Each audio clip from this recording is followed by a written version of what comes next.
السلام علیکم ناظرین، آج ہم بات کریں گے کہ ہمارے رزق میں اضافے کے لیے ہم روزمرہ زندگی میں کون سی آسان چیزیں جو ہم اپنائیں۔ جن گھروں میں مرد حضرات کمانے اور روزگار سے تعلق رکھتے ہیں ان کے لیے میرے کچھ خاص نصیحتیں ہیں کہ وہ تو زیادہ کوشش کریں، زیادہ سے زیادہ سفید لباس کا استعمال کریں، خوشبو لگائیں زیادہ سے زیادہ۔ دوسرا، ان کے جو گھر یا دفتر ہیں یا ان کی دکانیں ہیں ادھر کوشش کریں کہ وہاں پہ دن میں کم از کم ایک بار سورہ رحمان کی تلاوت لگائیں اور وہاں پہ بخور جلایا کریں، خوشبو لگایا کریں۔ اور اگر ممکن ہو تو سفید جوتے کا استعمال کریں، سفید جوتا پہننا شروع کریں، یہ آپ کے لیے کشادگی رزق کا باعث بنتا ہے، روایات میں لکھا ہوا ہے۔ اور میں اس کی دلیل دیتا چلوں کہ عربوں نے یہ تینوں چیزوں کو زندہ رکھا ہے کہ وہ سفید جوتا پہنتے ہیں، سفید لباس پہنتے ہیں، خوشبو زیادہ لگاتے ہیں، اور وہ دنیا کی اس وقت سب سے امیر ترین قوم ہے۔ اور گھروں میں آپ کوشش کریں کہ جب آپ گھر میں داخل ہو رہے ہیں تو جو جوتا آپ باہر استعمال کر کے ہیں وہ آپ کے گھروں میں نہ استعمال ہو، وہ جوتا باہر اتارے گھر میں پہن کے پھرنے کے لیے آپ کوئی الگ جوتے کا استعمال کریں۔ اور گھروں میں اب ہر گھر میں ایک اٹیچ واش روم ہے تو کوشش کریں آپ کے واش روم کے جوتے بھی الگ ہوں۔ گھر کی پاکیزگی صفائی ستھرائی کا خیال رکھیں، جو کوڑا جو ہے اس کو کوشش کیا کریں رات کو اپنے گھر کے پورشن سے باہر نکال کے رکھیں۔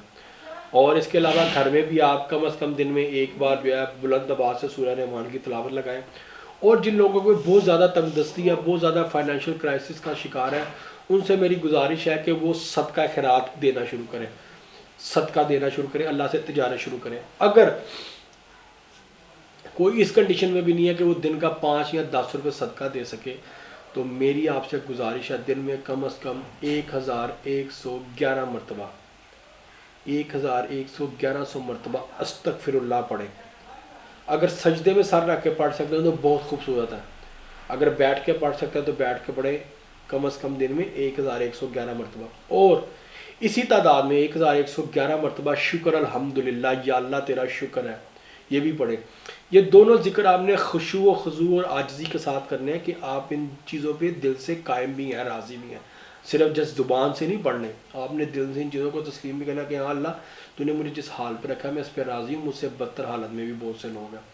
تو انشاءاللہ تعالیٰ یہ جو چیزیں میں نے آپ کو آسان بتائی ہیں یہ آپ کریں گے تو انشاءاللہ میرا یہ آپ کو یہ دعویٰ اس چیز کا کہ آپ کے جو مالی اور معاشی تنگ دستی اور جو رزق کے معاملات ہیں وہ بہت زیادہ بہتر ہوں گے، اور آپ ایک واضح چینج دیکھیں گے اپنی لائف میں انشاءاللہ تعالیٰ۔ بہت زیادہ آپ کے معاملات جو ہے مالی طور پہ اللہ تعالیٰ آپ کے لیے ایسے غیب سے اسباب پیدا کرے گا کہ آپ کو رزق بہت زیادہ آنا شروع ہوگا۔ اور رزق آنے کے بعد صدقہ خیرات خمس ان کو پابندی کے ساتھ ادا کیجیے، انشاءاللہ تعالیٰ آپ زندگی میں کبھی تنگ دستی کا شکار نہیں ہوں گے۔ تھینک یو سو مچ، اللہ حافظ۔